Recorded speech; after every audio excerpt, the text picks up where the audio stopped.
ఏ జానా పక్క జరుగు.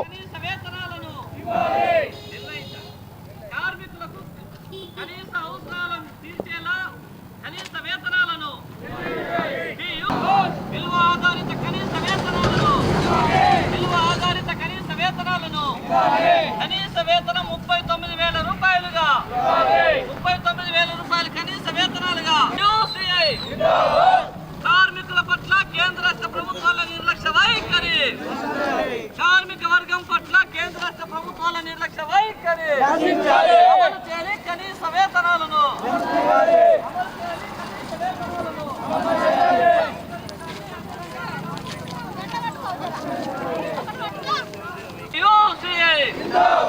విలువ ఆధారిత కనీస వేతనాలను, విలువ ఆధారిత కనీస వేతనాలను, విలువ ఆధారిత కనీస వేతనాలను, విలువ ఆధారిత కనీస వేతనాలను, విలువ ఆధారిత కనీస వేతనాలను.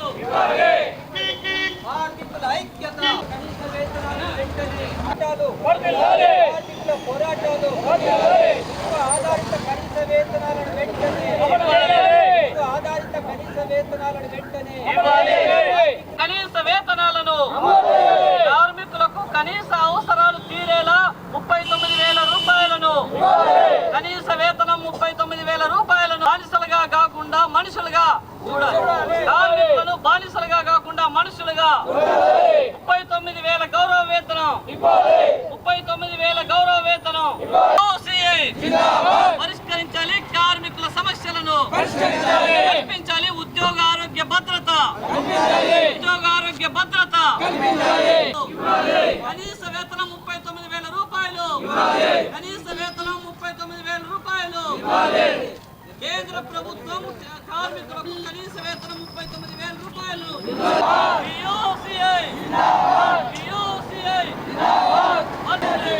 కార్మికులకు విలువ ఆధారిత కనీస వేతనం 39,000 రూపాయలు నిర్ణయించాలి. 39,000 రూపాయలు. సుప్రీంకోర్టు తీర్పు మేరకు కనీస వేతనం 39,000. కార్మికులకు ఉద్యోగ ఆరోగ్య భద్రత కోసం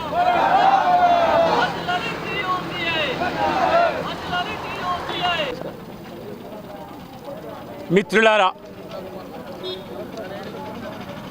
ఒక కార్మిక కుటుంబం అంటే కార్మికుడి భార్య, 2 పిల్లలతో కూడినటువంటి 4 సభ్యులకు కనీస వేతనం ఇవాళటి ధరల ప్రకారం అన్నింటిని కలుపుకుంటే 39,373 రూపాయలు అవుతుంది. 39,373 రూపాయలు అవుతుంది. ఇలా కాకుండా వాస్తవ పరిస్థితులకు అనుకూలంగా కాకుండా అడ్డగోలుగా కనీస వేతనాన్ని నిర్ణయించేటటువంటి పద్ధతిని ఇవాళ రాష్ట్ర కేంద్ర ప్రభుత్వాలు అనుసరిస్తున్నాయి. ఈ కనీస పద్ధతి ఏమిటి? ఒక మనిషి జీవించడానికి 2,700 క్యాలరీస్ పోషకాహారం అవసరం ఉంది. ఒక మనిషికి 72 గజాల బట్ట అవసరం ఉంది.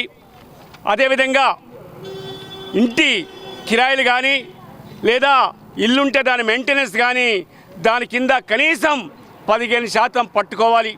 అదేవిధంగా పిల్లలు విద్య కోసం, వైద్యం కోసం, పండుగల కోసం, పబ్బాల కోసం కనీసం 25%గా కలుపుకునేటట్లయితే ఇవాళ నెలకు 39,373 రూపాయలు కనీస వేతనం అవుతుంది.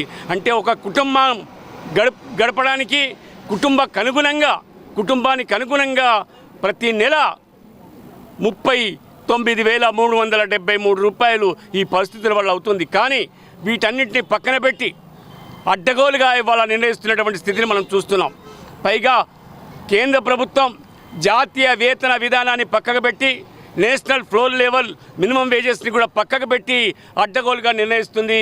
ఇది కూడా 2026లో అదేవిధంగా 2026 గణాంకాల ప్రకారం వినియోగ ధరల సూచీ ప్రకారం న్యూట్రలైజేషన్ని పరిగణించి అంటే 1600 యూనిట్లను న్యూట్రలైజేషన్గా పరిగణించి ఈ వేతనాన్ని నిర్ణయించాల్సినటువంటి అవసరం ఉంది. అలా నిర్ణయించకపోవడం చాలా అన్యాయమైనటువంటిది. అందుకే ఆల్ ఇండియా లెవెల్లో దేశవ్యాప్తంగా టీయూసీఐ కనీస వేతన కుటుంబం గడవడానికి కనీస వేతనం 39,373 రూపాయలు ఇవ్వాలనే డిమాండ్ పైన దేశవ్యాప్తంగా ఈ ఉద్యమాన్ని, ఈ ఆందోళన కార్యక్రమాన్ని చేపడుతున్నాం.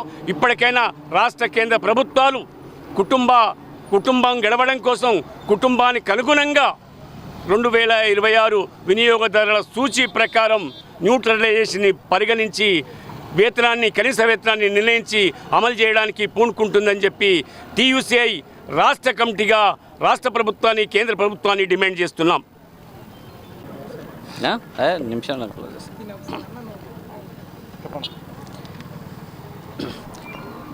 ఈ దేశంలో, రాష్ట్రంలో పనిచేస్తున్న ఉద్యోగ కార్మికులకు వాళ్ళ వ్యక్తిగత కుటుంబ అవసరాలు తీరే విధంగా, అంటే కార్మికులు కట్టు బానిసలుగా కాకుండా వాళ్ళు వాళ్ళ పిల్లలకు, అదేవిధంగా వాళ్ళకు సంబంధించిన ఆహారము, ఇంటి అద్దె, వాళ్ళ తల్లిదండ్రుల ఆరోగ్యాలకు సంబంధించి ఇవన్నీ కూడా అప్పులు లేకుండా, బానిసలుగా ఉండకుండా గౌరవప్రద జీవితం గడిపేటట్టుగా కార్మికులకు కనీస వేతనాలు ఉండాలని చెప్పేసి సుప్రీంకోర్టు తీర్పు చెప్పింది.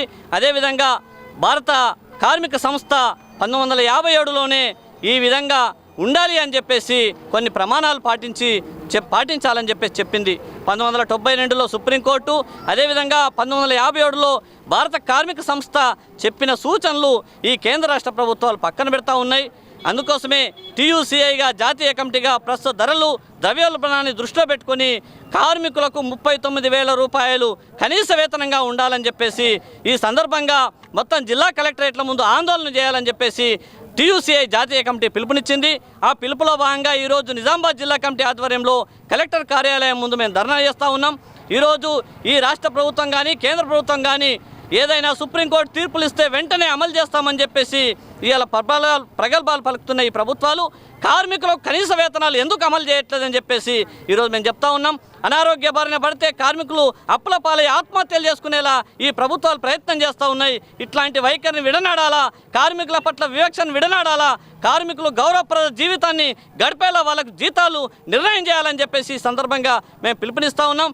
ఈ జాతీయ కమిటీ పిలుపు మేరకు ఈనాటి నుంచి 39,000 కనీస వేతనాల కోసం టీయూసీఐ దేశవ్యాప్తంగా పోరాడుతుందని చెప్పేసి ఈ సందర్భంగా మేము తెలియజేస్తా ఉన్నాం.